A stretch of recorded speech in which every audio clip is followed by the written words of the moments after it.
We used to have no conversations around college before we met you, and after you helped us, I can't tell you how excited I am to know that this new neighborhood with the new influences, with the new exposure to other kids has impacted my daughter, that now this next summer we're going to be going out college shopping ourselves. Should I buy or should I rent? I've been to a ton of sales meetings, and at some sales meetings, you see the speaker riling up everyone in the crowd. And they rile them up with this question: when should you buy a house?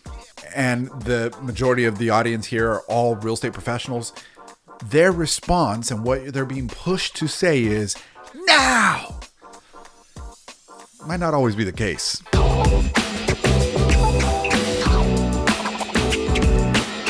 So when you ask the question, should I buy or should I rent? How do we determine what the correct answer is for you? Make sure that when you're answering the question, should you rent or should you buy, you're answering it with a cost versus benefit of weighting analysis. If you don't have that, you're not going to have the data needed to be able to make a really good answer. So let's go through one here. Question number one, as you're analyzing what should I do or should not do, is do I need to move? What do we need to consider there? Well, consider lifestyle.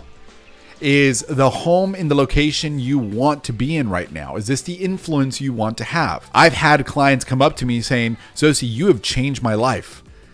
And honestly, I was a bit surprised to hear that. And hearing it further, I'm like, why? What do you mean? And they shared with me that at one point when they first came to us, they were in a position of credit that was really, really bad. They didn't think they'd ever be able to own a home. They had some positive aspects where they thought there was hope of making something happen, but they never found somebody that can help put it all together and make a plan for them. And when we met, we made that plan. 7 months later, they were in a home. And what she shared with me was that before we met, she was looking at her daughter, and her daughter was going down the wrong paths. She had wrong influences in her life. She had just not a good situation. She wasn't sure what would take place. And the conversation of college was the furthest thing from the conversations she and her daughter had. And then all of a sudden, after we helped them get into a home, the year after that, she's sharing with me that, Sosi, at this point, we used to have no conversations around college before we met you.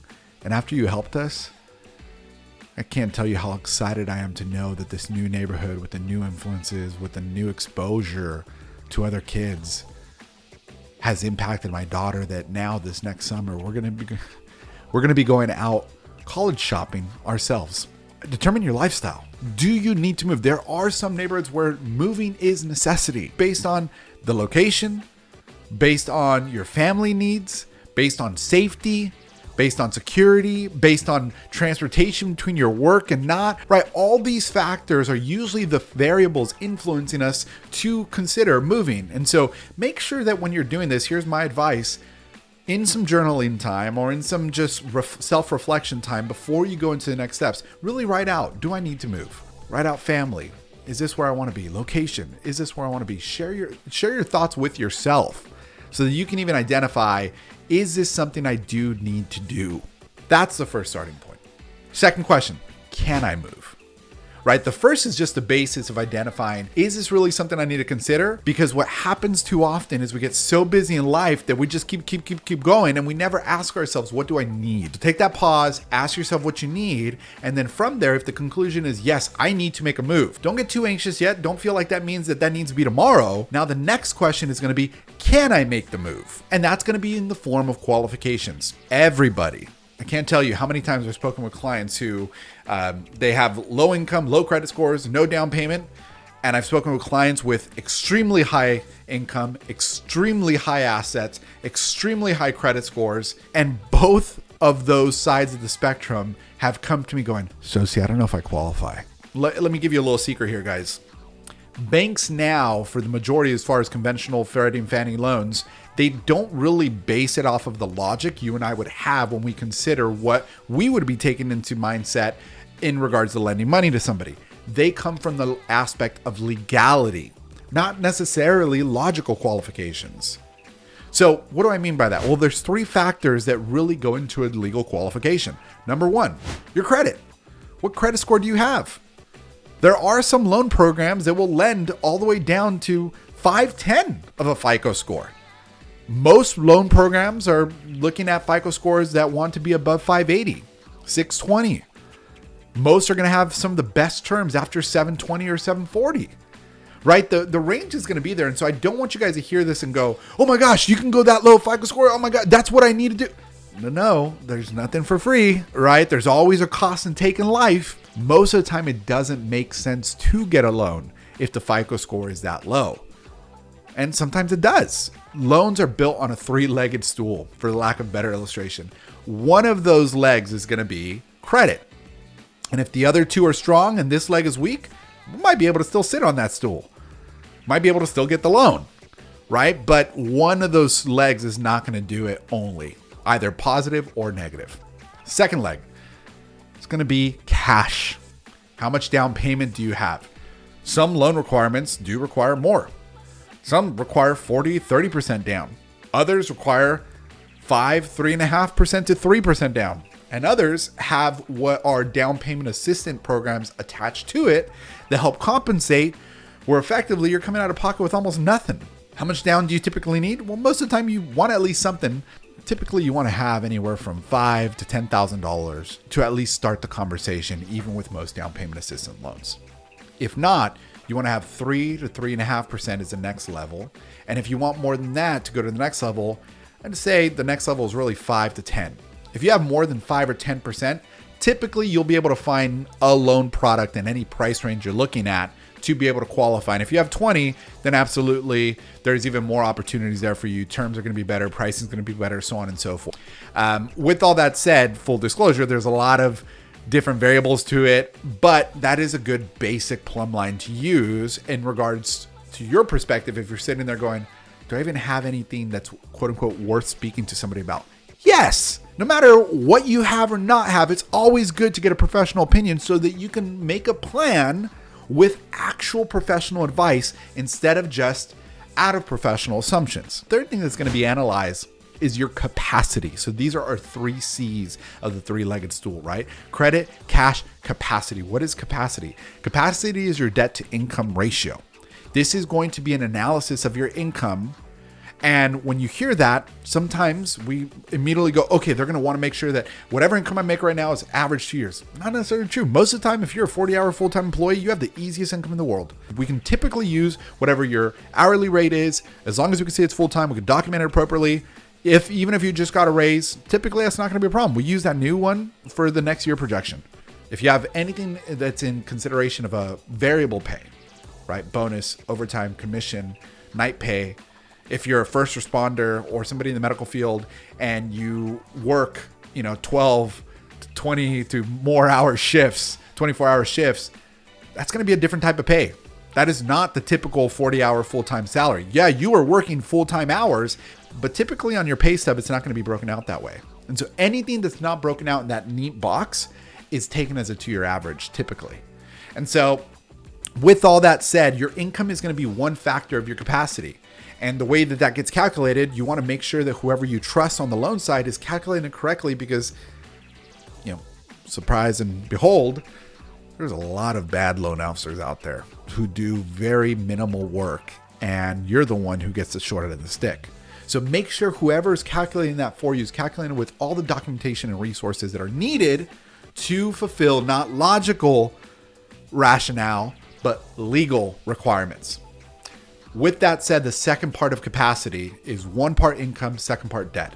What debts do you have? Not how much debt do you have typically, right? Not what is the full balance, but more importantly for the legal parameters of guidelines, we're looking for what is the monthly obligation of credit debt. So debt that shows up on your credit report, what is the monthly payment on that? Your capacity is going to be a determination on what qualifiable income we have. That income multiplied by a debt to income ratio allowance, which could be 45%, which could be 49.9%, which could be 56%, which could be 43%, which could be 38%, right? This is where you're going to want to really speak with your loan officer and say, what was my DTI allowance, right? My debt to income ratio allowance. And what that means is, let's say you're making $10,000 a month. If you are allowed 49.9%, or let's call it 50% of that income in debt. It is gross income before taxes, not take home. If you're making $10,000 a month and you get a 50% debt to income ratio hit, what does that mean? You have $5,000 left. And from there, we include or we subtract what monthly obligations you have in regards to debt. So if you have a $1,000 car, if you have another series of credit cards that add up to a minimum payment of $500 together, guess what? We just took away $1,500 from the $5,000, and now you have $3,500 left. What's so important about the $3,500 number? That's the capacity you have for new debt. So therefore, you in that hypothetical situation could potentially qualify now for a mortgage payment that equals $3,500. This is where it's super, super important to understand. Then we look at what you can do. We're not looking at what price you can get, because truly people are not pre-approved first and foremost about a price. They're pre-approved about a monthly debt capacity. And if the price of the house equals this capacity, potentially you could buy the house. But if this house now has higher taxes, if it has a fire area that is going to cause for a higher insurance, or if there's an HOA, those things affect your monthly debt allowance. And now the same house that you thought you can qualify, let's call it $700,000, because those additional monthly add-ons are there, now you can't qualify for that much. You have to bring the price down until the monthly payment allowance is met. So with that said, once you identify, do I need to move? Do I qualify for moving? Now we get into the third question. And this is one of the most important ones, especially in deciding, should I or should I not? The third question is going to be, if I don't move now, what impact, both positive and negative, could this have on me? And this is where we want to dive into a little bit more details here in the numbers. So let's look at this home that, Redfin is estimating to rent out from $3,100 to $3,600. This is a house here in Orange County for $889.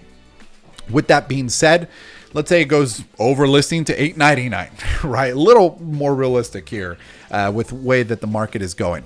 With all that clarified, here's what I want to look through.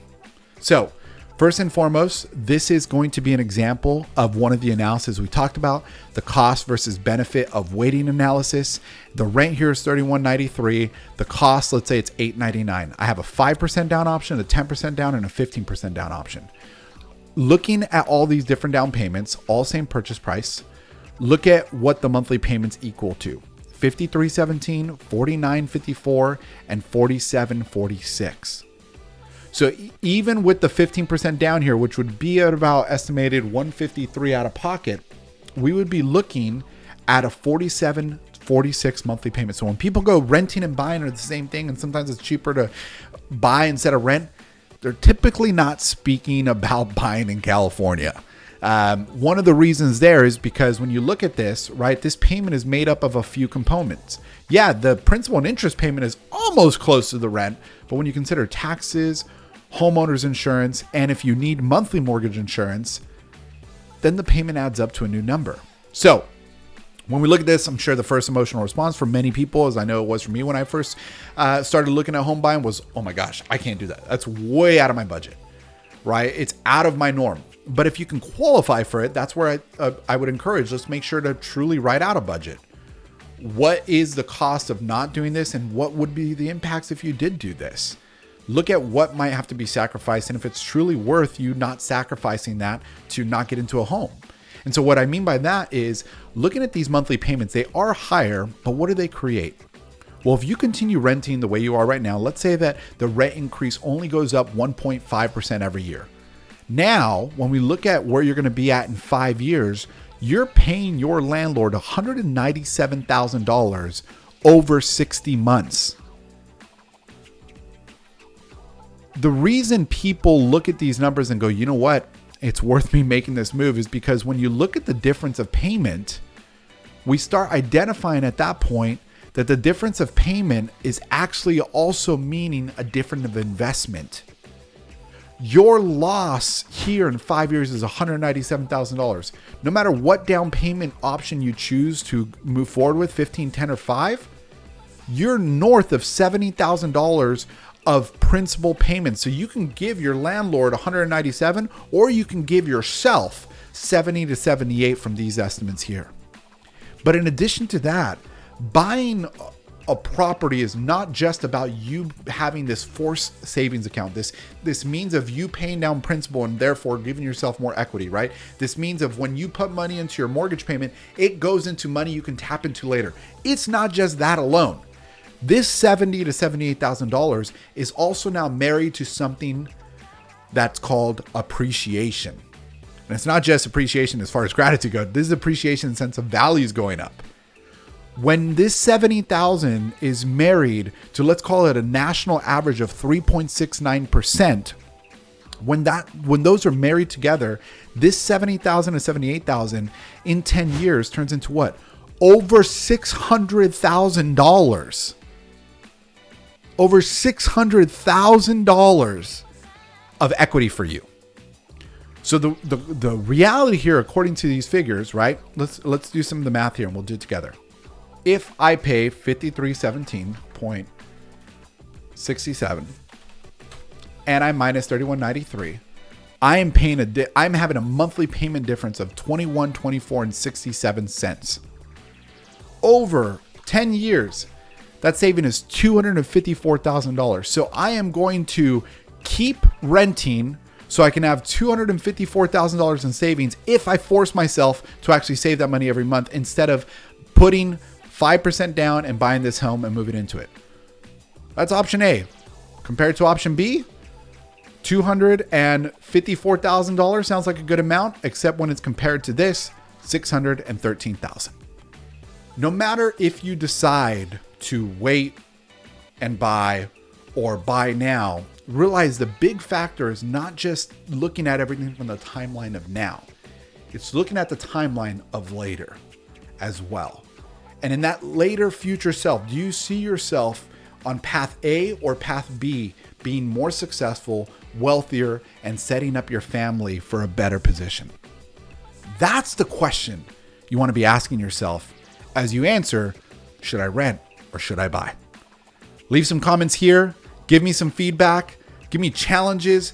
Any of those things that you guys have, do you want to talk through?